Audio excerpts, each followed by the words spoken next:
Hey guys, my name is Chad, and today we're going to be comparing the Orochi V2 versus Xtrfy Rail, aka the MZ1 from Xtrfy. Both of these mice are great in their own respect, but my goal is just to help you decide which one is going to be the best fit for you. If at any point in this video you start leaning towards one or the other, I have full in-depth reviews on both of these mice, so I'll go ahead and leave that down in the description below, along with links to where you can buy them. Also, let me know which one you end up going with because I am really curious.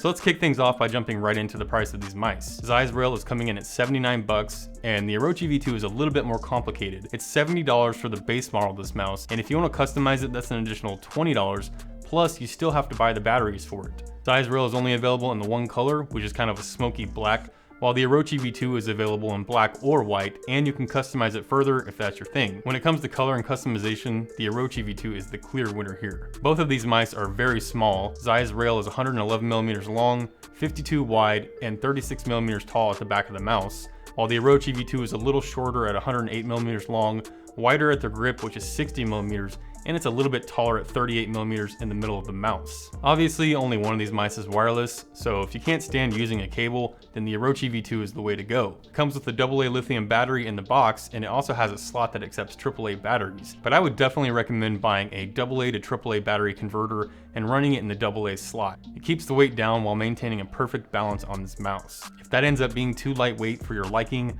then I would just use a AA lithium battery by itself. The MZ1 does have Xtrfy's brand new cable on it, and it is much better than their previous cables. It's very lightweight and I don't really notice it in game too much. However, nothing really beats the feel of a wireless mouse. So in my opinion, the shape should be the biggest determining factor on which of these mice is going to be the best fit for you. They're extremely different. One of them is an egg and the other is a door wedge. For palm grip, you can use the egg if your hands are on the smaller side, and it should be very comfortable. I don't think Xtrfy's mouse really fits a palm grip very well, so I wouldn't recommend it for that. If you use a claw grip, they can both work well, but I think the Orochi V2 really excels here. It's very comfortable with your fingertips right on the edge of the buttons, which puts your fingers really low and close to the mouse pad, giving you a great amount of control. The back of the mouse fits perfectly into my palm, making contact in all the right places, and I get a really nice amount of support underneath my knuckles. So if you're someone who presses down hard with your knuckles while claw gripping, you are going to love the Orochi V2.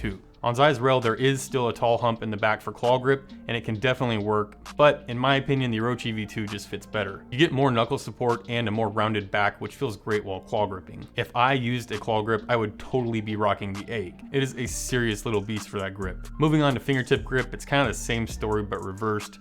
The Orochi V2 does very well with fingertip grip, but I think Xtrfy's Rail is a top tier fingertip grip mouse, and there's just nothing like it on the market. The rails dig down deep into the mouse, which brings your fingers down low to the mouse pad and creates a rail effect on either side of your fingers. This really holds your hand in place, much like a racing seat does to your body in a sports car, and this gives you an insane amount of control for fingertip grip.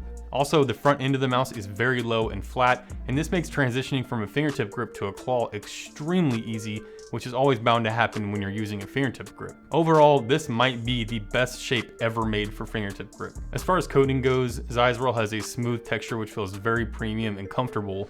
The Orochi doesn't actually have any coating, it's just textured plastic, and if you tend to get sweaty while gaming, I would point you towards the egg. Both of these mice are pretty lightweight. Xtrfy's Rail weighs in at just 60 grams on my scale, while the Orochi's weight varies depending on the battery setup that you're using. It weighs 64 grams with a AAA lithium, 65 grams with the AA converter we talked about earlier, 72 grams with the included lithium battery, and all the way up to 80 grams with the AA alkaline battery. In terms of build quality, Xtrfy's mousterpiece is definitely well built, and Xtrfy did a great job here. My copy does have some minor creaking, but it's not that big of a deal, and it doesn't have any flexing or movement in the body at all. However, my egg Orochi V2 has some of the best build quality that I've ever felt on a mouse, and they kept the weight decently low while keeping the body free of holes. The entire body feels so sturdy, and that's really amazing to me because the top shell pops off and it just snaps back onto place. Once the shell is in place, it doesn't budge at all. Due to the nature of the removable shell on the Orochi V2, The front buttons do have a little bit of side-to-side play, but I can't feel that in use at all. The buttons on the MZ1 have zero play, and I think that's crucial for the design of this mouse. If your fingers were locked in place by the rails and you had button wobble, I think it would be super noticeable and really irritating. As far as how the clicks and switches feel on these two mice, they're both fantastic, but Zeiss Rail has the best stock clicks of any mouse I've ever felt. It's using the Kell GM 8.0 switches, and they're just straight beast mode. The Orochi is using Razer's Gen 2 switches, and they are really amazing too. They feel very light, crispy, extremely tactile, and responsive. I would have no problem using either of these clicks, but Xtrfy put some kind of secret sauce under these buttons, man. I definitely prefer the side buttons on the Orochi V2. I think they win hands down here. They are much crispier with a better size and shape.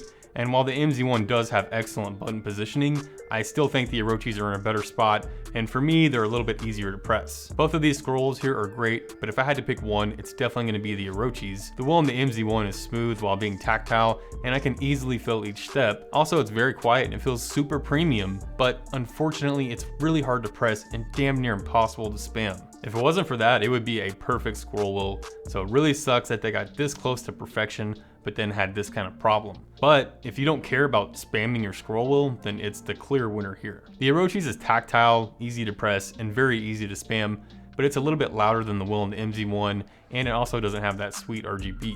I like the style of feet better on the Orochi, but the feel of the feet on Zeiss Rail just feel much better to me. They have a really nice smooth glide, and they're easily the best stock feet I've ever felt on any mouse. I'm not going to go into too much detail on these sensors here because they both get the job done very well. The only thing worth mentioning here is that the sensor on the Orochi V2 sits a little bit further forward than on the MZ1. Also, I think the sensor on Zeiss Rail is a little snappier and slightly more responsive, so I would give it the edge here. As far as looks go, that's going to be up to you. One has the RGB and the other one doesn't, but it has a very clean design and you can customize it. So I can really see people going either way on this one. Using each of these mice in game, they are both amazing, but just different. I can't really tell you which one feels the best overall because you might have a different experience from me, but I can say for certain that both of these mice are incredible, and either way you go, you're going to be getting your money's worth. I think the MZ1 is probably the top shape for fingertip grip users, and the Orochi V2 might be the best shape I've ever used for claw grip. So what I think it boils down to is which grip style you prefer using, and do you have to have wireless or not? I really hope this video has helped you decide on which one is going to be the best fit for you. If you still have any questions, don't hesitate to leave me a question down below in the comments. I'll try to do my best to be responsive there and help wherever I can. Thanks for watching, guys. See you in the next one. Peace.